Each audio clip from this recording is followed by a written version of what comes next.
నీకు వివరణ ఇవ్వకూడదు అనుకున్నాను. మౌనం అర్ధాంగీకారం అంటారు. అది కాదు అని చెప్పడానికే. అండ్ ఇదే నా చివరి మెసేజ్ నీకు. 4 సంవత్సరాలు పిల్లల బాల్యాన్ని మింగేశావు. నీ విపరీత ఆలోచనలతో వాళ్ళని భయభ్రాంతులు చేసి రూమ్లో నీతో పాటు బంధించావు. నువ్వు ఒక తల్లివేనా? ఎన్నో సంవత్సరాల తర్వాత నీ దగ్గరకు చేరిన నాన్నని తిరగబడి కొట్టావు, కరిచావు, నిన్ను చెరిచావు అన్నావు. చివరికి మళ్ళీ అక్కడికి వెళ్ళిపోయాడు. నువ్వు ఒక కూతురువేనా? మాకు ఇంత వయసు వచ్చిన నాన్నకి అమ్మకి ఒక మాట ఎదురు చెప్పు. ఎందుకంటే మాది పల్లెటూరు కదా, అందుకని. అది మా సంస్కారం. మన ఊరు వెళ్ళిపోదామంటే నొప్పి వచ్చిందా? నీలా కన్న తల్లిని ఉన్న ఊరిని మర్చిపోయిన వాడు ఎంతోమంది ఫలానా అనే అడ్రస్ లేకుండా పోయారు.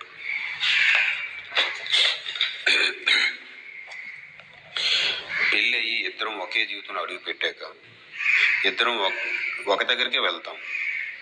నువ్వు ఎక్కడికి రమ్మంటే అక్కడికి వచ్చాను. ఏది చేయమంటే అది చేశాను. ఏం మర్చిపోయావా? మా ఇంట్లో ఆడపిల్లని ఎలా చూసుకుంటామో నిన్ను కూడా అలానే చూసుకున్నాను. నిన్ను ఏనాడు ఎంతలోనే ఇబ్బంది పెట్టలేదు. కానీ నువ్వు నాకు ఒక జీవితం ఉంటుంది, నేను బొమ్మను కాదు అని నీకు నేర్పిన అమ్మలక్కలను ఒకసారి ఫోన్ చేసి అడుగు. వాళ్ళు మొగుడుతో పిల్లలతోనే ఉన్నారు. నీలో ఎవరూ చేయలేదు. వాళ్ళకి కూడా మెసేజ్ పెట్టు, సాయం చేయమని. అప్పుడు తెలిసింది అసలు నిజ స్వరూపం వాళ్ళదే. మొగుడితో ఎక్కడికి రావా? మరి ఎవరితో అయితే వెళ్తావమ్మా? 4 సంవత్సరాలు ఊపు పట్టింది పిల్లల జీవితాలు పాడైపోతాయని. అంతేగాని నీకు అవకాశాలు ఇవ్వడానికి నేనెవరిని? నేనేమి దేవుణ్ణి కాదు, సగటు మనిషిని. దేవుడు కూడా మనిషికి 100 అవకాశాలు ఇస్తాడు మారమని. మారను. నేను ఇలానే మూర్ఖంగా ఉంటానంటే బలి చక్రవర్తి కాలుతో పాతాలను తొక్కినట్టు తొక్కేస్తాడు. తగు స్టార్ట్ చేసింది నువ్వు. విడిపోవాలని డిసైడ్ అయిపోయింది నువ్వు. నిందలు నా మీద వేస్తావా? ఎంత భరిస్తే మాత్రం దానికి ఒక లిమిట్ ఉంటుంది. గతం అంతలా ఎలా మర్చిపోతున్నావు? ఒక్క మంచితనం కూడా గుర్తులేదా? అందరూ సంసారం వేషం వేద్దాం అనుకుంటే నువ్వేంటి సాన్యాసాలు వేస్తానంటావు? ఏదేమైనా అది నీ లైఫ్, నీ ఇష్టం. పోలీస్ స్టేషన్ అంటే ఏదో కేక్ షాప్ తిప్పినట్టు పిల్లలు తిప్పావు, ఆశ్రమం లాంటి తిప్పావు, ఏదో రిలేషన్షిప్ ఉంటాయి కదా అలాగా. అంటే చుట్టూ అమ్మమ్మల ఇంటికి వెళ్తారు, నాన్నమ్మల ఇంటికి తిప్పినట్టు ఆశ్రమాల ఇంటికి తిప్పావు. మళ్ళీ వచ్చేస్తానన్ను, తీసుకువచ్చాను. కౌన్సిలింగ్కి రమ్మన్నారు, రానని వాళ్ళకి ఎదురు తిరిగావు. తర్వాత మహిళా మండలని వాళ్ళ చుట్టూ తిప్పావు, వాళ్ళని వదిలేసావు. నువ్వు నా సొంత ఇంట్లోకి 6 నెలలు అడుగు పెట్టనవలేదు. అయినా నీకు కాపలా కుక్కల కిందనే ఉన్నాను. 1 నెల ఇంటి దగ్గర కూడా లేను. అలా అయినా బయటకు వస్తావని అయినా రాలేదు. మీ పెద్దమ్మ కూతురు కనకమాయ భార్య వానికి దగ్గర అయ్యావు. వాళ్ళకి నీ దగ్గర ఉన్న ఐఫోను, బంగారం అన్నీ ఇచ్చేసావు. వాళ్ళ డైరెక్షన్లో దిశ పోలీస్ స్టేషన్కి వెళ్ళావు. వాళ్ళ కూతురు జీవితం నాశనం అయింది కాబట్టి నువ్వు వాళ్ళకి కరెక్ట్గా దొరకవు. నా మీద ఎటువంటి స్టేట్మెంట్స్ ఇవ్వాలి, ఎవరెవరి మీద కేసులు పెట్టాలి అని బాగా ట్రైనింగ్ తీసుకున్నావు. వాళ్ళ కూతురు జీవితం నాశనం అయింది కాబట్టి నువ్వు వాళ్ళకి కరెక్ట్గా దొరకవు. నా మీద ఎటువంటి స్టేట్మెంట్స్ ఇవ్వాలి, ఎవరెవరి మీద కేసు తీసుకున్నావు. కానీ పోలీసులు డీటెయిల్గా ఎంక్వైరీ చేస్తారని మర్చిపోయావు. నీ ప్రవర్తన తేడా వచ్చి డాక్టర్ టెస్ట్ చేశారు. అప్పుడు నేను అడ్మిట్ చేశారు హాస్పిటల్లో. నేనేమీ డాక్టర్ కోర్స్ చేయలేదు. వాళ్ళకి మన ఫొటోస్ ఇచ్చావు. ఒకవైపు మహిళా మండళ్ళు, మరొకవైపు హ్యూమన్ రైట్స్, మరోవైపు పేపర్ మీడియాతో నా మీద అటాక్ చేయించావు. నేను మాత్రం అలా నిలబడ్డాను. ఎందుకంటే నీకు నేను కల్లో కూడా హాని చేయలేదు, ఏ తప్పు చేయలేదు. అందుకే నిలబడగలిగాను. ట్రీట్మెంట్ అయ్యి నువ్వు ఎవరితో చేతులు కలిపావో నాకు చెప్పు. మరలా స్టార్ట్ చేసావు.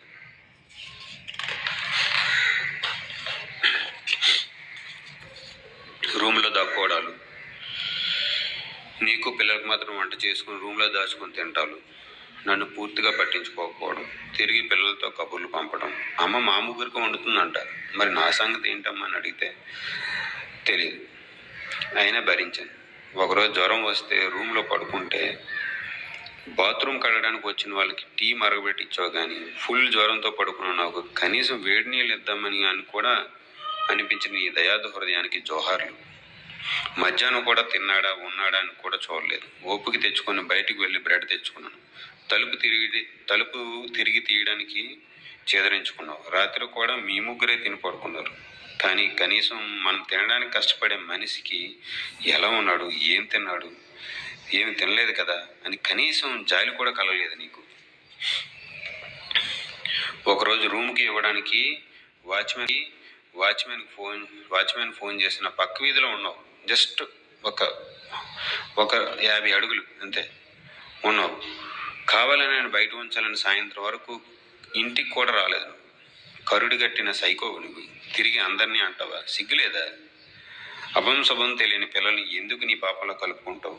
నీ చుట్టూ నువ్వే గొయ్యలు తీసుకున్నావు. తిరిగి అందరి మీద నిందలు వేయడానికి సిగ్గులేదా? మనస్సాక్షి లేదా? ఒక వైజాగ్ సిటీలోనే 50,000 మంది స్టూడెంట్ రెసిడెన్స్లో చదువుతున్నారు.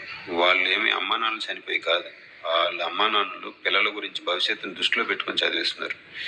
ఏంటి, నెలకి నీకు 6,000 ఇస్తే వాటిల్లో ఉండి చదివిస్తావా? ఏ వాటినా నీలో కుటుంబ బంధాలను తెంచుకొని బతకమని చెప్పదు. ఎవరి దగ్గరికి వెళ్ళకుండా, ఎవరిని కలవనివ్వకుండా, విలువలు తెలియకుండా పెంచదు. మన ఇంట్లో వాతావరణం బాగలేదు కాబట్టి వాళ్ళైనా కనీసం ఈ వాతావరణం నుంచి దూరంగా ఉండి బాగా చదువుకుంటారని ఆశ, అంతేగాని నీ నుండి దూరం చేయాలని ఆలోచన ఎప్పుడు లేదు. సెలవు రోజులు మనం వెళ్ళి చూడొచ్చు, ఎక్కువ సెలవులు ఉంటే మన ఇంటికి తీసుకురావచ్చు.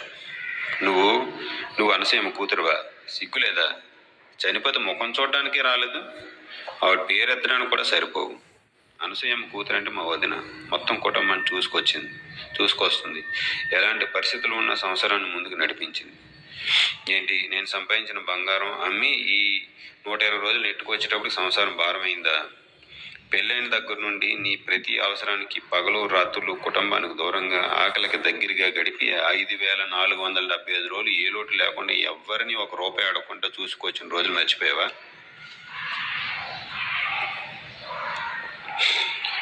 ఏంటి, మీ ఫ్యామిలీలో ఎవరు పిల్లలను వదిలేసి పట్టించుకోకుండా లేరా? మీ నాన్న ఏం చేశాడు మర్చిపోయావా? మిమ్మల్ని చిన్నప్పుడే వదిలేసి పెళ్ళిళ్ళు అయ్యాక వచ్చాడు. నేనేమో అలా అనడం లేదే, చూస్తాను అంటున్నాను. నువ్వెంత, నీ బ్రతికెంత, నేను పెంచుకోగలను అంటున్నావు. జాతైన దానివైతే అలాగే ఉండు. నీ గొదలో దమ్ముందో ఏముందో నువ్వే తెలుసుకో. పిల్లల గురించి ఆలోచించిన దానివైతే నా దగ్గర పంపించాయి. వాళ్ళ రెసిడెన్షియల్ వెళ్ళను అంటే అని నేనే చూసుకుంటాను. నువ్వు ఎప్పుడు కావలిస్తే అప్పుడు వచ్చి వెళ్ళొచ్చు. నీలా రిస్ట్రిక్షన్స్ పెట్టను. నా బ్లాక్ ఫోన్లు అన్నీ తీసుకున్నావా? ఇంకా నా దగ్గర ల్యాప్టాప్ కూడా ఉంది, కావాలంటే చెప్పిస్తాను. అన్నీ తీసుకో. నేనేమైనా నేరాలు ఘోరాలు చేసి బతికానా బెదిరించడానికి? నాలా నిజాయితీకి బతకాలని నిప్పై ఉండాలి. ఈ మెసేజ్ నీ ఒక్కదానికి పంపిస్తాను. నువ్వు ఎలాగో అందరికి పంపిస్తావు కదా. సోషల్ మీడియాకి ఇచ్చుకుంటావో, ఇంటర్నేషనల్ మీడియాకి కూడా ఇవ్వు, ఎక్కడైనా ఇచ్చుకో. ఇక్కడ ఏ తప్పు చేయలేదు. సిటీలో నాతో పనిచేసిన ప్రతి ఒక్కరిని లైఫ్లో ఎదగడానికి అవకాశం ఇచ్చాను, కానీ ఎవరు పాడైపోవాలని ఎప్పుడు అనుకోలేదు. కావాలంటే చెక్ చేసుకో. పల్లెటూరు నుంచి వచ్చినప్పుడు ఎలా ఉన్నానో ఇప్పుడు అలానే ఉన్నాను. నాకు పనే దైవం. 100 మంది మురిగినా వెనుకకు తిరగను. ఏంటి, నేను దర్జాగా తిరుగుతున్నానా, ఎంజాయ్ చేస్తున్నానా? నువ్వు కూడా వచ్చి తిరుగు, వద్దానన్నా? ఏం మాట్లాడుతున్నావు కొంచెమే అర్థం అవుతుందా? ఎక్కడైనా చూపించుకో. నీ మంచి గురించి చెప్తున్నాను. అయినా నీకు చెప్పేవారు ఇంకా పుట్టలేదు. మంచి అయితే అసలేనావు కదా. నువ్వు ఏం చేయాలనుకుంటున్నావో నీ ఇష్టం, నీ లైఫ్. నేనైతే మంచి వైపే నిలబడతా. నా జోలికి వస్తే మాత్రం ఊరుకోను. నీ జోలికి అస్సలు రాను. పిల్లలు స్కూల్లో కలుస్తాను, ఫీజు యథావిధిగా కడతాను. అది నా రెస్పాన్సిబిలిటీ. వాళ్ళకి నచ్చితే మాట్లాడతారు, లేకపోతే లేదు. పిల్లలు, లైఫ్లో మీకు ఎటువంటి కష్టం వచ్చినా జస్ట్ ఒక కాల్ చేయండి. మీ డాడీ మీ ముందు ఉంటాడు. మీ మంచి గురించి చెప్తున్నా. రెసిడెన్సీలో జాయిన్ చేస్తాను, వినండి. చదువు మిమ్మల్ని మంచి ఉన్నత స్థితిలోకి తీసుకువెళ్తుంది. ఈ తగులు తంటాల నుంచి దూరంగా ఉండొచ్చు. Take care, bye. ఒకసారి వాయిస్ రికార్డ్ పెట్టేటప్పుడు చిర్రమ్మ, నువ్వు నా తల్లి తర్వాత తల్లివి, నీకోసమే నీకు కారు కొన్నాను, నీకు నచ్చిన కలర్ కారు కొన్నాను, అని చెప్పావు. ఉమ్, దానికి నచ్చిన కారు అది దాంతో ఉన్నప్పుడు కదా నువ్వు కారు కొనాలి. అప్పుడు కదా అది కారులో షికార్లకు వెళ్ళడం, కారుని చూసుకొని మురిసిపోవడం అది చేయాలి. నువ్వు వెళ్ళిపోయి నువ్వు కార్లు కొనుక్కోవడం, మళ్ళీ దాని పేరు చెప్పడం అన్నది ఆ ఆ టాలెంట్ అది నీకే చెల్లింది. Okay, okay. బయటికి వెళ్ళే కొనుక్కున్నావు, బయటికి వెళ్ళిపోయాక కొనుక్కున్నావు, బాగానే ఉంది. మరి దానికోసం కదా కారు కొన్నావు. ఆ, దానికి నచ్చిన కలర్ కదా కొన్నావు. ఆ, మరి అప్పుడు అది కదా ఎక్కాలి. అది కదా యూజ్ చేయాలి. అప్పుడు నువ్వు దానికోసం నిజంగా దానికోసం కొనేవాడివి అయితే, నిజంగా దానికోసమే కొన్నావు అనుకుంటే, పిల్లల కోసమే కొన్నావు అనుకుంటే, అప్పుడు నువ్వు ఈ కింద సెల్లార్లో పెట్టాలన్నమాట కారు. సెల్లార్లో పెట్టి డ్రైవర్గా ఒకళ్ళని పెట్టాలి, లేదా నువ్వే ఉండాలి. అమ్మా నువ్వే మీరేటి కారు ఆటోలు అంటే వెళ్ళడము. మనకు కారు ఉంది, నీకోసమే కారు కొన్నాను, నీకు నచ్చిన కలర్ కారు. నువ్వు ఎప్పుడు ఎన్నిసార్లు బయటకు వెళ్ళాలనుకుంటా అన్నిసార్లు కారు రెడీగా ఉంటుంది, డ్రైవర్ రెడీగా ఉంటారు. నీకు నువ్వు చక్కగా కారు మీద వెళ్ళిరా అమ్మ స్కూల్కి, మీ ఇద్దరు కారు మీద వెళ్ళి రండి స్కూల్కి, ఆటోల మీద వెళ్ళడం ఏంటి అని చెప్పి కారు సెల్లార్లో పెట్టేసి డ్రైవర్ని పెట్టేసి వెళ్ళిపోవాలన్నమాట. పోనీ తల్లి లాంటి తల్లి చిర్రమ్మ అని అన్నావు. పోనీ ముందు తల్లి ఉంది కదా, ముందు తల్లిదండ్రులు ఉన్నారు కదా, ఆ కారు అక్కడైనా పెట్టాలి కనీసం. అమ్మ మీరు నడవలేకపోతున్నారు కదా, ఆ 2 అడుగులు కూడా నువ్వు వేయలేకపోతున్నావు కదా నాన్న, ఆ 2 అడుగులు కూడా వేసే కర్మ నీకేటి వచ్చింది. నీ కొడుకు కారు కొన్నాడు, ఆటోల కోసం మీరెందుకు అంతంతసేపు వెయిట్ చేయడం, ఎప్పుడు కావాలంటే అప్పుడు మీరు నా దగ్గరికి వచ్చేలాగా, అన్నీళ్ళ దగ్గరికి వచ్చేలాగా, అక్కల దగ్గరికి వెళ్ళేలాగా అన్ని విధాలుగా మీకు కారు కొన్నాను. మీ కారు డ్రైవర్ని పెట్టాను.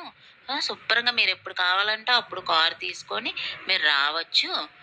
మీకైతే ఇంకే ఇబ్బందులు, బస్సులు ఎక్కే ఇబ్బంది, కార్లు ఎక్కే ఇబ్బంది ఇవేమీ ఉండవు అని కనీసం వాళ్ళకైనా యూజ్ అయ్యేలా చెయ్యాలన్నమాట.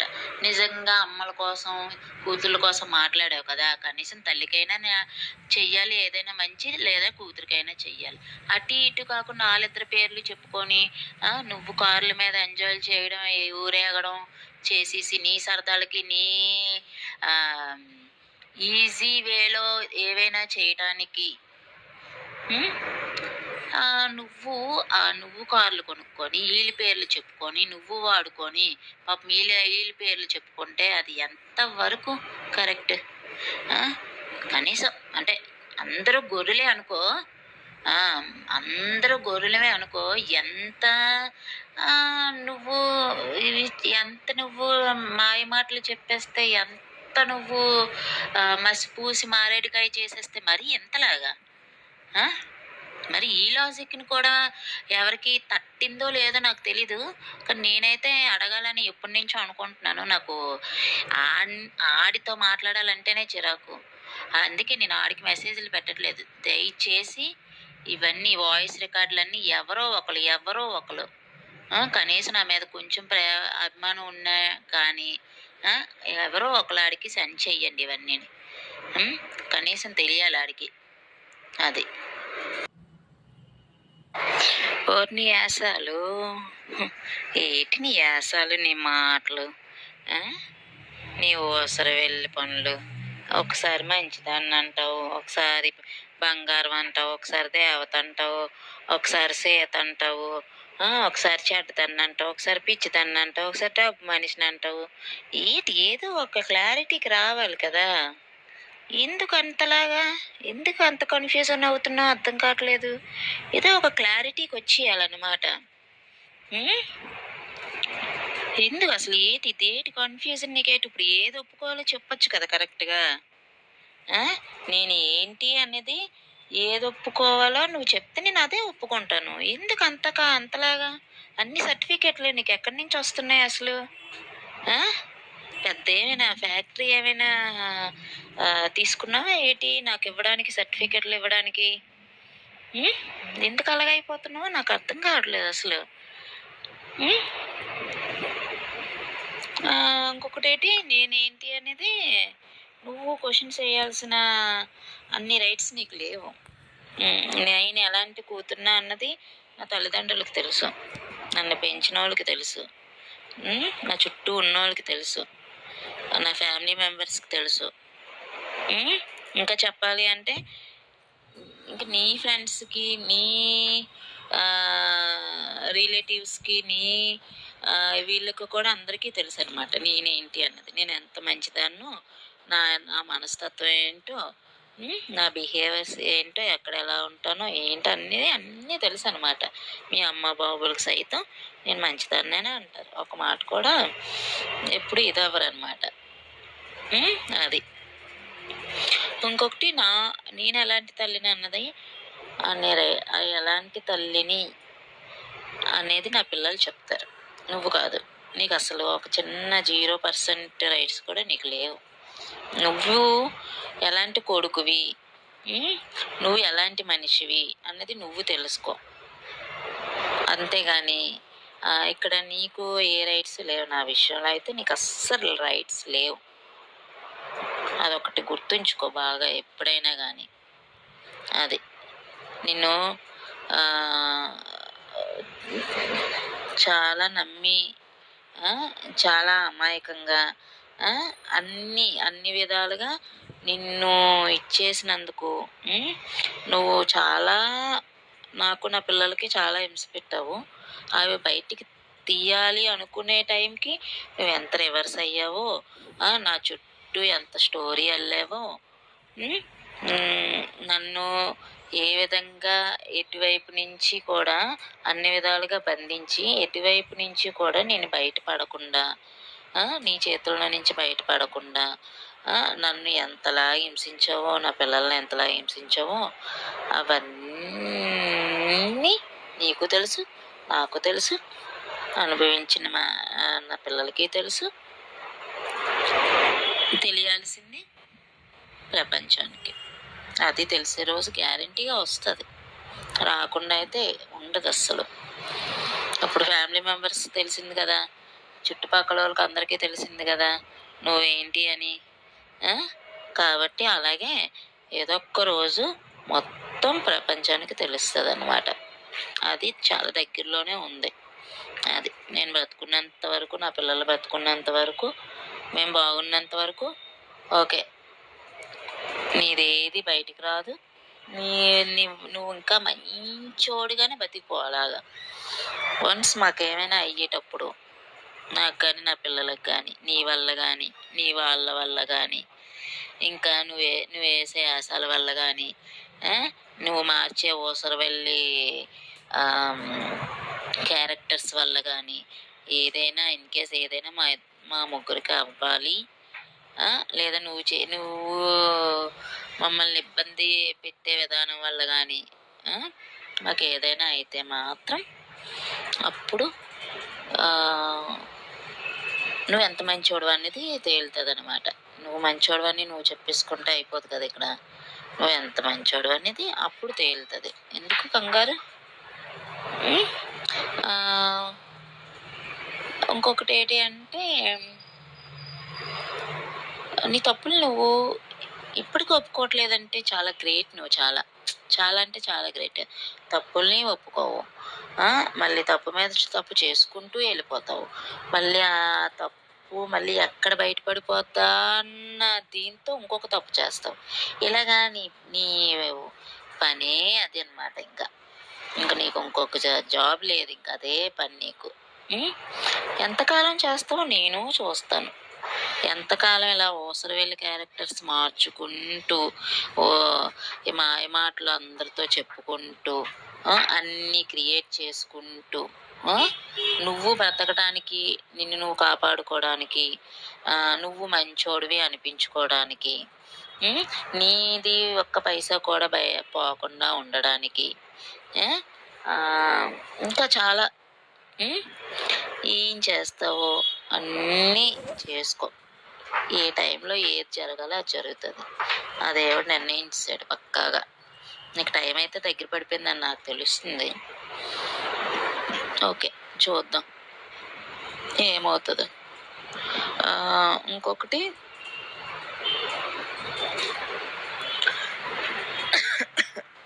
నీలా స్క్రిప్టెడ్గా రాసుకోవడం నాకు రావట్లేదు. ఏంటంటే ఒక్కొక్క వాయిస్ రికార్డుల్లోని ఒక్కొక్క పాయింట్ తీసుకొచ్చి మళ్ళీ అది రాసుకొని మళ్ళీ దాన్ని చదువుకొని పేపర్లు తిరగేసుకొని వాయిస్ రికార్డ్ పెట్టడం అనేది నాకు రాదు. నాకు ఏది మనసులో ఏది ఉంటే అది బయటికి అనడం తప్ప నాకు ఇంకేం తెలీదు. ఇంకొకటి ఏంటంటే ఏదో అన్నావు కదా, బాధ్యతగా నాకు తెలుసు, బాధ్యత తెలుసు, పిల్లలకి ఫీజు కట్టడం తెలుసు, ఇంకా ఏదో మంచోడు అనిపించుకోవడానికి ఏవో కొన్ని పాయింట్లు తీసుకొని దానికి తగ్గట్టుగా ఏదో చేద్దాం అనుకుంటున్నావు కదా. చూస్తాను నువ్వు ఎంతవరకు ఏం చేస్తావో. ఎలా పిల్లల్ని ఇబ్బంది పెట్టకుండా వాళ్ళకి నచ్చినట్టు వాళ్ళ నుంచి వాళ్ళ ఇష్టాలకి అనుకూలంగా నువ్వు ఎంతవరకు ఉంటావో అది చూస్తాను నేను. ఉజ్వల భవిష్యత్తు అన్నావు కదా, వాళ్ళకి నీకు నచ్చినట్టుగా నువ్వు ఉజ్వల భవిష్యత్తు ఇవ్వడం కాదు, వాళ్ళకి నచ్చినట్టుగా వాళ్ళుంటూ అప్పుడు ఉజ్వల భవిష్యత్తు ఇచ్చి చూపించు. అప్పుడు అదనమాట. అంత గుత్తలో దమ్ముంటే ఆ పని చేయాలి తప్ప ఎలాంటి ఇంక ఈ సొల్లు కబుర్లు అన్నీ వదిలేయాలన్నమాట. ఇంక చాలు, క్రియేట్ చేసిస్తావు, అయిపోయింది కదా. ఏంటి ఇప్పుడు నువ్వు చేసే మంచికి నీకు సన్మానం చెయ్యాలా? నువ్వు ఇప్పుడు ఇవన్నీ క్రియేట్ చేసిన దానికి సన్మానం చెయ్యాలా? నువ్వు నీ వల్ల హింస పడిన దానికి మేము నీ వల్ల చెడ్డ అయిన దానికి నీకు సన్మానం చేయాలా? ఏటి చెయ్యాలి నీకు అసలు అర్థం కావట్లేదు నాకు. నీకు ఏటి కావాలి ఇంతకీ? అందరూ నా మనసులో ఏముందో నేనేమనుకుంటున్నాను ఏటా అంటారు. అది కాదు, నిన్ను అడగాలన్నమాట. అందరూను నీ మీదకొచ్చి నిన్ను అడగాలి, ఏట్రా బాబు ఏటి అసలు నీ మనసులో ఏటుంది, నీకేటి కావాలని నిన్ను అడగాలి. అది నువ్వు డైరెక్ట్ చెప్పాలన్నమాట. నాకు ఇది పలానాది కావాలమ్మా, పలానాది కావాలత్త, పలానాది కావాలన్నయ్య, పలానాది అన్నయ్య అని వాళ్ళకి ముందు ఫస్ట్ ఏంటనేది చెప్పు. లేదా అంత ధైర్యం ఉంటే నాకే చెప్పు, నాకు పలానాది కావాలి అని నువ్వు చెప్పు. ఎందుకు డొంక తిరుగుళ్ళు? ముట్టుకొని అంటావు, మళ్ళీ వస్తావా అని అడుగుతావు, మళ్ళీ పిచ్చిదాన్ని అంటావు, టీ కాఫీలు మరగబెట్టమంటావు, మళ్ళీ చెడ్డదాన్ని అంటావు, ఇంట్లోకి తీసుకొచ్చి తెచ్చుకొని పెట్టుకుంటావు, మళ్ళీ డబ్బు మనిషిని అంటావు, మళ్ళీ ఇంకో ఇంట్లో తీసుకెళ్ళి ఊర్లంటే పెడతాను, లేదా ఎక్కడెక్కడో పెడతాను, ఫ్రెండ్స్ లాగా ఉందాము, మానసికంగా ఉందాము, ఏవేవో చెప్తావు. ఏదో ఒకదానికి ఫిక్స్ అయిపోవాలి కదా. నేనైతే ఫిక్స్ అయిపోయాను, నువ్వు చెడ్డోడు కాబట్టి. నువ్వు మంచోడివి అనుకొని అది ఫిక్స్ అయ్యి నిన్ను పెళ్లి చేసుకొని కాపురం చేసి పిల్లల్ని కానీ ఇచ్చేసాను. అక్కడి నుంచి టార్చ్ నువ్వు ఎంత పెట్టాలో అంత పెట్టేసావు. నువ్వు చెడ్డోడు అని ఫిక్స్ అయ్యాను కాబట్టి నేను దూరంగానే ఉన్నాను. నేను అదే ఫిక్స్ అయ్యాను. నీలా అన్ని మాటలు నేను మాట్లాడలేదు అసలు. నాకు ఇబ్బందిగా ఉందని చెప్పి నిన్ను మంచోడిని అనలేదు, నాకు శుభ్రంగా బాగుంది కదా అనేసి నేను చెడ్డోడిని అనలేదు. నువ్వు ఏటో నేను అదే చెప్పాను. నువ్వు ఏదైతే నీ క్యారెక్టర్ ఏంటో నేను అదే చెప్పాను. నేను అది నువ్వు నా క్యారెక్టర్ తగ్గట్టు నువ్వు చెప్పట్లేదు కదా. రివర్స్ చేసి పడేస్తున్నావు. ఎంత రివర్స్ చేస్తే ఏంటి చెప్పు? తెలుసు కదా, అందరికీ అన్నీ తెలుసు. తెలియలేని వాళ్ళకి, నువ్వు మాయలు చేసిన వాళ్ళకి, నువ్వు అబద్ధాలు చెప్పిన వాళ్ళకి, నువ్వు అటు నుంచి ఇటు నుంచి స్టోరీలు తిరగేసిన వాళ్ళకి, ఇంకా తెలియలేకపోతే ఇంకా ఎవరికైనా తెలియాలి అని ఉంటే మట్టికి తెలియాల్సిన టైం వస్తుంది, గ్యారెంటీగా తెలుస్తుంది. వెయిట్ చెయ్యి, టైం దగ్గర పడిపోయింది చాలా. అది వెయిట్ చెయ్యి బాగా. అది ఇంకేటంటున్నావు నువ్వు?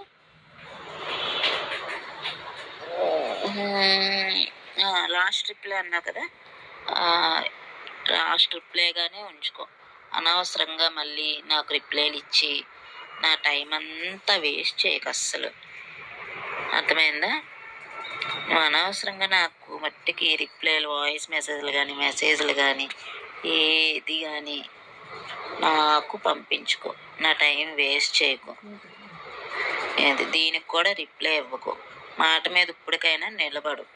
నువ్వు రిప్లై ఇవ్వనన్నావు కదా, ఇదే లాస్ట్ మెసేజ్ అన్నావు కాబట్టి ఆ మాట మీద ఉండు. మళ్ళీ దీనికి నువ్వు కౌంటర్ ఇచ్చడము, లేదా రిప్లైలు ఇవ్వడము, సొల్లు కబుర్లు చెప్పడము అవన్నీ చెయ్యకు. ఇంకా చాలు చాలు, ఇంకా నీకు తెలుసు కదా, అందరికీ అన్నీ తెలుసు. నువ్వెందుకు అలా పీక్కుంటావు నాకైతే అర్థం కావట్లేదు. పీక్కుంటే పీక్కో, అది నీ ఇష్టం, నీ ఓపిక, అది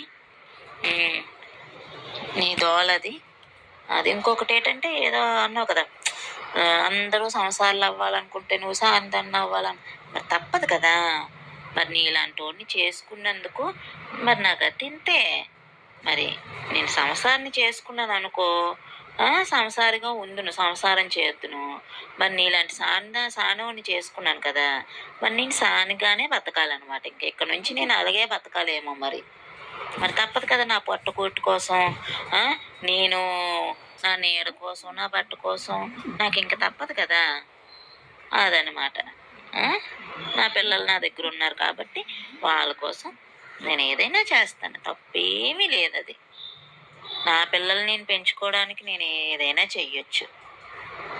ఎవరు ఏది ఇవ్వలేనప్పుడు, నువ్వు దొబ్బుకొని వెళ్ళిపోయినప్పుడు, నువ్వు ఏది చేయలేనప్పుడు అప్పుడు నేను ఏదైనా చెయ్యొచ్చు. నువ్వేదో వదిలేసి వెళ్ళిపోవానో, లేదా నువ్వు తప్పులు చేసేసావు అని నువ్వు తెలివిగా తప్పించుకుంటున్నావనో అన్ని విధాలుగా అలా అని చెప్పి నేనేమి చచ్చిపోలేనే. అది నా ఇది కోసం నేను ఏదైనా చేస్తాను. నువ్వు సంసారివి కదా మరి. అది నా ఇది కోసం నేను ఏదైనా చేస్తాను. నువ్వు సంసారివి కదా మరి. గొప్ప సంసారివి కదా నువ్వు సంసారం చెయ్యి, నువ్వు సంసారమే చెయ్యు, సరేనా. నువ్వు సంసారిగా ఉండిపో. అది నా దృష్టిలో అయితే నువ్వు సానోడివే కాబట్టే నా గతి ఇలాగయ్యింది, సాందానిలాగా. నువ్వు సంసారం అయ్యావనుకో, నేను సంసారం చేద్దునేమో అందరిలా. సంసారం మొగుళ్ళతో ఉండే సంసారం చేస్తూనే అన్నీ సాధించుతునేమో. నువ్వు సానోడు అయిపోయావు కదా, అందుకే నేను ఇప్పుడు సానాసం అయ్యాల్సి తెలుసు. అలానే అయ్యావు, థ్యాంక్ యూ. కాకపోతే ఇప్పుడు ఏంటి కొత్తగా మళ్ళీ చెడ్డదాన్ని అన్న సర్టిఫికేట్ ఇచ్చావు కదా. సరే, నేను చెడ్డదాన్ని, ఇంకేంటి నువ్వు మంచోడు అన్న సర్టిఫికేట్ కదా. సరే, మంచోడు అన్న సర్టిఫికేట్ తీసుకో. ఒకటే సర్టిఫికేట్ ఇవ్వు ఎప్పుడైనా కానీ, చెడ్డదాన్ని ఇది ఫైనల్ చేసేసాయి, సరేనా. చెడ్డోళ్ళతోని కలిసి ఉండడం, కలిసి బ్రతకడం అనేది జరగదు. అది నువ్వు చెడ్డోడు అయినా, నువ్వు చెడ్డోడు కాబట్టి నేను కలిసి ఉండను అని అంటున్నాను. అలాగే నేను చెడ్డదాన్ని కాబట్టి నువ్వు కలిసి ఉండడం జరగదు. కాబట్టి ఇలా ఉండడమే కరెక్ట్ అనమాట. ఇంకొకటి ఏంటంటే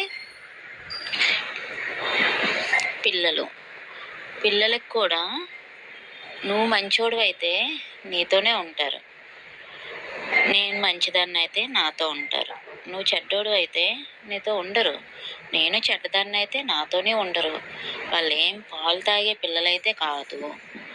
ఆ టైంలోనే వాళ్ళని నువ్వేం చేసావు ఏంటి అన్నది వాళ్ళకి తెలుసు, నాకు తెలుసు, నీకు తెలుసు, ఆ దేవుడికి తెలుసు మెయిన్గా. ఇంకా తప్పుల కోసం మాట్లాడుకోవడం అనేది అనవసరం. ఎందుకంటే తప్పు ఒప్పుకునే వాళ్ళ దగ్గర ఇది తప్పు అని చెప్పినా ఒక అర్థం ఉంటుంది. ఇప్పుడు నీ దగ్గర ఇంక నేను నీ తప్పులు ఎన్ని చెప్పినా అనవసరం, ఎందుకంటే నువ్వు అవి ఒప్పుకోవు కాబట్టి. ఇంకోటి ఏంటి, నువ్వు చేసే మంచి, సరే చేసావు, దానికి చాలా ధన్యవాదాలు. నువ్వు చేసిన మంచికి చాలా ధన్యవాదాలు. కానీ నువ్వు చేసిన చెడ్డకి కూడా మేము రియాక్ట్ అవ్వాలి కదా. ఊరికి అన్నిటికీ మంచికే రియాక్ట్ అవ్వమంటున్నావు, చెడ్డకే రియాక్ట్ అయ్యామన్నమాట. ఇప్పుడు నువ్వు చేసిన చెడ్డ పనులకి, చెడుకే నేను రియాక్ట్ అయ్యాను. నువ్వు మంచోడు, చాలా, ఎంత అంటే చాలా. నువ్వు త్యాగాలు చేసి మరీ నా కోసం నేను ఏం చేసినా కానీ నువ్వు నన్ను యాక్సెప్ట్ చేసి అంత మంచోడివి. నీ అంత మంచిదాన్ని అయితే నేను కాదు, నీ అంత మంచి హృదయం నా దగ్గర లేదు, సరేనా. ఇంకొకటి ఏంటి, అందరూ సంసారాలు అవ్వాలనుకుంటే నేను సాందాన్ని అవ్వాలనుకుంటున్నానా? మరి ఏం చేస్తావు మరి? అంత మంచి సంసారాన్ని చేసుకున్నాను కదా పెళ్ళి. మరి అంత మంచి సంసారాన్ని చేసుకున్నందుకు మరి నాకు తప్పదు కదా ఈ గతి సాందాన్లా బ్రతకడం. అది ఆళ్ళందరూ అంటే సంసారాలు చేసుకున్నారు పెళ్ళిళ్ళు. అందుకని ఆళ్ళు సంసారాల్లా బతుకుతున్నారు. మరి ఇంకా గొప్ప సంసారాన్ని చేసుకున్నాను కదా పెళ్ళి. ఆ! సంసారాలను చేసుకుంటేనే సంసారాల్లా బతకగలరు. సానోళ్ళని చేసుకుంటే సానోళ్ళలానే బతకాలి మరి లాస్ట్‌కి. అదే గతవుతది. నాకు అదే గతయ్యింది. మరి ఏటి చేయాలి చెప్పు? నిన్ను చేసుకున్నందుకు నాకు తప్పట్లే సాందాంలా బతకడం. మరి నువ్వు సంసారం అయితే బావుండు. నేను సంసారం చేద్దును. నువ్వు సానోడివయ్యావు కదా! అందుకే నేను సాందాంలా ఉండాల్సొస్తుంది. ఏమో ఫ్యూచర్‌లో బతకాల్సొస్తదేమో! మరి నా కడుపు కోటికి నేనేదో చెయ్యాలి కదా మరి. నువ్వన్నీ ఇచ్చేసేసావని చెప్పి నేను చచ్చిపోలేను కదా ఆకలితోనో, లేదా ఏది లేకుండానో. నేనేమి అయిపోలేను కదా! ఇప్పటికిప్పుడు ఏదైనా అయిపోయినా నన్ను పిచ్చిదాన్ననే అంటారు. అదే నిరూపిస్తావు నువ్వు. నేను చెడ్డదాన్ననే అంటారు. నువ్వు అదే నిరూపిస్తావు. హ్మ్. మళ్ళీ ఆ ముసుగులోనే బతుకుతావు. ఎందుకు చెప్పు అవన్నీని? అందుకే నాకు ఒప్పుకున్నంత వరకు, ధైర్యం ఉన్నంత వరకు ఎలాగోలా బతుకుతాను నేను. మంచిదానిలాగో, చెడ్డదానిలాగో. ఎవరేమనుకున్నా నాకైతే అనవసరం. ఏం జరిగింది, ఎవరేంటి అన్నది నీకు, నాకు, పైనున్న దేవుడికి తెలుసు బాగా. పిల్లలకి. అంతకుమించి ఎవరికి నేను నిరూపించుకోవాల్సిన అవసరం లేదు. నీకు నిరూపించాల్సిన అవసరం కూడా నాకు లేదు ఏది కూడా. నువ్వేమనుకుంటే అది అనుకో. నీ ఆలోచనలకి, నీ ఇష్టానికి, నీ కర్మకి వదిలేస్తున్నాను అది. నువ్వేమనుకున్నా ఓకే. ఇంకొకటి ఏంటంటే పిల్లల్ని నువ్వేదో పిల్లల కోసం ఇంకా ఏదో ఏదో అన్నావు కదా! దానికోసం అయితే మట్టికి నేనొక మంచి కూతురునా కాదా, నేనొక మంచి తల్లినా కాదా అన్నది నువ్వు చెప్పకూడదు. అర్థమైందా? నువ్వు క్వెషన్స్ వేయకూడదు అసలు. నువ్వు మంచి కొడుకువా కాదా అన్నది నువ్వు చూసుకో. నువ్వు ఒక మంచి భర్తవా కాదనేది నువ్వు చూసుకో. నువ్వు మంచి తండ్రివా కాదనేది నువ్వు ఆలోచించుకో. అది నువ్వేం చేసావన్నది. నా వరకు నువ్వు క్వెషన్ వేయడానికి నీకు అసలు రైట్స్ లేవన్నమాట. ఎందుకంటే నేను మంచి కూతురునా కాదని నా తల్లిదండ్రులు చెప్పాలి. నేను మంచి తల్లినా కాదని నా పిల్లలు చెప్పాలి. వాళ్ళకి రైట్స్ ఉన్నాయి కానీ నీకు ఆ రైట్స్ లేవన్నమాట. అది నువ్వు నన్ను క్వెషన్ వేయడమో లేదా నువ్వు చెప్పడమో చెప్పకూడదు. నీకోసం నువ్వు చెప్పుకో. నీకోసం నువ్వు ఆలోచించుకో నువ్వేంటి అన్నది. నేనేంటి అనేది నువ్వు మాట్లాడకూడదు అన్నమాట. ఇంకొకటి ఏంటి పిల్లలు. ఓకే.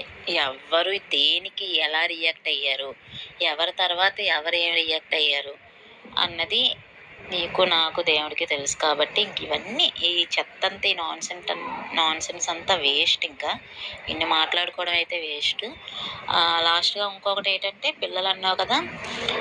పిల్లలు వాళ్ళు నా దగ్గర ఉంటానంటున్నారు కాబట్టి నువ్వు వదిలేసి వెళ్ళిపోయినా నేను భరించి నేను అన్నీ చూసుకోవాల్సి వస్తుంది. లేదంటే నీలా నేను హ్యాపీగానే ఉందిను కదా! ఏ బాధ్యతలు లేకుండా, ఏ భయాలు లేకుండా, ఏ ఖర్చు లేకుండా, ఒక్క పైసా కూడా జోబులో నుంచి తీయకుండా నేను కూడా మంచిగా నీలాగే ఉందును. చక్కగా నీలా నేను ఆస్తులను సంపాదించుకొని, కూడబెట్టుకొని పక్కన దాచుకుందును సేఫ్టీ కోసం. వాళ్ళు ఉంటానంటున్నారు కాబట్టి నేను పెంచాల్సి వస్తుంది పిల్లల్ని. నేను కన్నాను కాబట్టి. నీకంటే ఆ బాధ్యత ఉందో లేదో అన్నది ఇంకా అది నీ ఇంగితానికి వదిలేస్తున్నానన్నమాట. అది నీ ఇష్టం. అది నేను ఇవ్వు అని నేను అనను, ఇవ్వద్దు అని నేను అనను. అది నీ కర్మ అన్నమాట. అది ఇంక నేను అంతకు మించి ఇంకా ఏం పదం వాడలేను నేను. నీ అంత స్క్రిప్ట్ రాసుకొని ఒక దీనికి 2 వారాల తర్వాత మరి 2 వారాల వరకు ఆలోచించి స్క్రిప్ట్ రాసుకొని మాట్లాడలేను. నా మనసుకి ఏదనిపిస్తే నేను నా మాటలు బయటకు అదే వస్తాయి. నాకంతే. నాకు రాదు మాటలు. స్క్రిప్టెడ్‌గా రాసుకొని మాటలు అన్ని పాయింట్లుగా వైరీగా తీసుకొని, రాసుకొని, మాట్లాడి అంటే తప్పుగా దొరకకుండా మాట్లాడి, అవతల వాళ్ళ మీద తప్పేసేసి మాట్లాడి అవన్నీ నాకు చేత కాదు. ఏం జరిగిందో, ఏమవుతుందో, ఏం అనుభవిస్తున్నా అది మాత్రమే నేను చెప్పగలను. నా మనసుకి ఏదనిపించిందో, నాకేది బాధ అనిపించిందో అది మాత్రమే నేను మాట్లాడగలను. అంతకు మించి స్క్రిప్టెడ్‌గా మాట్లాడడం నాకు చేత కాదు. నేను తప్పు అనుకుంటే తప్పని ఒప్పుకుంటాను. నేను రైట్ అనుకుంటే రైటే. అది. ఎవరేమనుకున్నా నాకైతే అనవసరం. నేనేంటో నాకు తెలుసు కాబట్టి ఎవరేమనుకున్నా అనవసరం. నీకు కూడా నువ్వేంటో నీకు తెలుసు కాబట్టి ఎవరేమనుకున్నా నీకు అనవసరం. ఈవెన్ నేను కూడా. నీ తప్పు లేనప్పుడు నువ్వెందుకు రియాక్ట్ అవ్వాలి? నువ్వేంటి అన్నప్పుడు నువ్వెందుకు రియాక్ట్ అవ్వాలి? నీ తప్పులు లేవు కదా, నువ్వు రియాక్ట్ అవ్వకూడదనమాట. అది. ఇంకొకటేంటంటే పిల్లలన్నావు కాబట్టి అది పిల్లలు నా దగ్గర ఉంటాను అంటున్నారు కాబట్టి నేను చూసుకుంటున్నాననమాట. బాధ్యత నాది ఉంది కాబట్టి. అదే నీతో ఉంటాను, నీతో వస్తాను అన్నా ఓకే. నాకు ఇంకా చాలా 100% నాకు ఓకే తెలుసా? ఎందుకనుకున్నావు? నేను ఇప్పుడు నా జీవితం ఎలాగో ఇదైపోయింది. నీతో ఉన్నన్ని రోజులు అయిపోయింది. ఎలాగోలా పోయింది. సంకనాకి పోయింది. ఇప్పటికైనా నేను బాగుపడాలి అంటే నాకు వీళ్ళు కొంచెం ఇదిగానే ఉన్నారు కదా! కాబట్టి వీళ్ళని బాధ పెట్టి నేను పంపించలేను. వీళ్ళు వెళ్తాను అంటే ఓకే. నేను హ్యాపీగా 100% నేను ఓకే చెప్తాను. ఇంకా నేను వెళ్ళను మమ్మీ, నీ దగ్గరే ఉంటాను, ఎలాగైనా పర్లేదు, ఏదున్నా మనలో మనం తిందాం, మనలో మనం ఉందాము అంటున్నారు కాబట్టి నేను నా దగ్గర ఏది ఉందో అది పెడుతున్నాను. నా దగ్గర ఎంత కలిగితే నేను అంత చూసుకోగలుగుతాను. నా స్తోమకు తగ్గట్టు నేను ఏదో చేసుకొని నేనేదో వాళ్ళని చూసుకుంటున్నాను. అదే వాళ్ళు వెళ్ళిపోతాను అంటే అంతకు మించిన భాగ్యం లేదు. ఎందుకంటే నేను సంపాదించిన దాంట్లోనో లేదా నేను నా దగ్గర ఉన్న దాంట్లోనో నేను తినకో ఏదో ఒకటి చేసుకొని నా నా కాళ్ళ మీద నేను బతికి అప్పుడు నన్ను నేను నిరూపించుకోగలుగుతాను. నాకు ఒక అవకాశం వస్తుంది. అదనమాట. కావాలంటే నువ్వు అది ట్రై చేసుకో. వాళ్ళు వస్తాను అంటే నాకు అసలు ఏ అభ్యంతరం లేదు. నీకు కూడా తెలియాలి ఆ బాధలేంటో, ఆ బాధ్యతలేంటో, ఎంత భయం ఉంటుందో, ఎంత టెన్షన్ ఉంటుందో పిల్లల్ని పెట్టుకునేటప్పుడు, ఎంత ఖర్చు ఉంటుందో అవన్నీ మొత్తం నీకు తెలుస్తుంది. డబ్బు అంటే డబ్బు ఏదో ఇచ్చేస్తే అన్నీ అయిపోతాయి అనుకుంటే జరగదు పని ఇక్కడ. తెలుసా? అది కన్నా నాకు తెలుసు ఏంటి అని. అది అన్ని బాధలు, అన్ని కష్టాలు, అన్ని టెన్షన్లు అన్నీ నాకు తెలుసు కాబట్టి ఓకే. అవన్నీ నువ్వు అవన్నీ నువ్వు రిమూవ్ చేసేస్తానంటే అంతకన్నా అదృష్టమా? శుభ్రంగా తీసుకెళ్ళిపో. 100% నాకు ఏ అభ్యంతరం లేదు. అది వాళ్ళు వస్తాను అంటేనే. వాళ్ళని బాధ పెట్టి నువ్వు కానీ నేను కానీ ఇక్కడ చేయడానికి లేదు. ఎందుకంటే అది చాలా తప్పు, అది పాపం అనమాట. అది నా దగ్గర ఉంటా, నువ్వు ఇచ్చినా ఇవ్వకపోయినా నేను ఏదో ఒకటి చేసుకొని పెంచుకుంటాను. అది తప్పదు కదా మరి నాకు. అదనమాట. నువ్వు నన్ను వాడుకుంటేనే వాళ్ళకి ఏదైనా ఇస్తాను అంటే మట్టికి అది ఎంతకాలం జరగదు కదా. కాబట్టి ఆ పని నేను చేయలేను కదా. ఆ పనికి నేను ఒప్పుకోను కాబట్టి నన్ను వాడుకోకుండా వాళ్ళకి నువ్వేది పెట్టదలుచుకోలేదు కాబట్టి ఓకే. నేనేదో చేసుకొని నా పిల్లల్ని నేను పోషించుకుంటాను. ఒకవేళ నాతో ఉంటానంటే. లేదు నీ దగ్గరికి వచ్చేసానంటే అంతకన్నా హ్యాపీ. ఏ హాస్టల్లోనో ఏ జాబ్ చేసుకుంటాను, ఏ హాస్టల్లోనో ఉంటాను. నాకంటే ఎవరు లేరు, తల్లిదండ్రులు లేరు. నువ్వన్నావు కదా పుట్టినిల్లు ఆ మనుషుల్ని అందరినీ పోను అందుకే అనుకో. నేను చెడ్డదాన్ని, నేను చెప్తున్నాను కదా, నేనే చెడ్డదాన్ని. సరేనా? ఇప్పుడు నా వైపే చెడు ఉంది. నువ్వే మంచోడివి. నువ్వు మీ వాళ్ళందరూ చాలా పతివ్రతలు అందరూ కూడా. నేను దానికి ఏమీ అనలేదు. సరేనా? అందరూ పతివ్రతల్లా సంసారాలు చెయ్యండి. నేనైతే మట్టికి నా కడుపు కోసం, నా జీవితం కోసము, నా పిల్లల ఒకవేళ నా దగ్గర పిల్లలు ఉంటే మట్టుకి వాళ్ళ కడుపు కోసం, వాళ్ళ జీవితం కోసం నేను ఏది చేసినా తప్పేం కాదు అది. అది సరేనా? అంతేగాని నీలా అటు ఇటు కాకుండా ఉండే వాళ్ళతో సంసారం చేసి ఉమ్,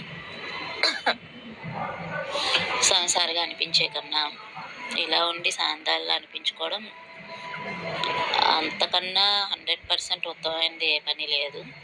పర్లేదు. నువ్వు వేసిన నిందలు అవమానాల కన్నా మిగిలినవి ఇంకేవేవో వస్తాయి కదా, అవన్నీ నాకేం తక్కువ కాదు. నేను ఇలాగే ఉండాలనుకుంటున్నాను. ఈ పిల్లలే అడ్డు అని అడ్డు అని నీకు అనిపించిన నువ్వు ఈజీగా తీసుకెళ్ళిపోవచ్చు, ఎక్కడో వేసేసుకోవచ్చు. వాళ్ళు వస్తానంటే నీ ఇష్టం. నన్నుగా వదిలేయండి అంతే. నాకున్న ఈ చిన్న జీవితాన్ని ఇలాగే నన్ను వదిలేయండి. అది నేను బతకాలనుకుంటున్నాను. నాకు నేనుగా బతకాలనుకుంటున్నాను. అది ఒంటరిగా అయినా కూడా పర్లేదు, నా పిల్లలు ఉన్నా పర్లేదు. అది ఏదైనా నేను యాక్సెప్ట్ చేస్తాను. అది ఇంక మీ అందరి ఇష్టం. ఎవరు అడిగినా ఈ విషయంలో ఎవరు ఏం చేసినా ఏమన్నా కానీ నా నిర్ణయం అయితే మారదు. నువ్వేం చేసుకుంటావో వాళ్ళిద్దరు ఏం చేసుకుంటారో ఎవరేమి ఇది అవుతారో మరి ఇంక నాకు అనవసరం. నీ దగ్గరకు రావాలనుకుంటే వస్తారు, వద్దు అనుకుంటే ఉంటారు.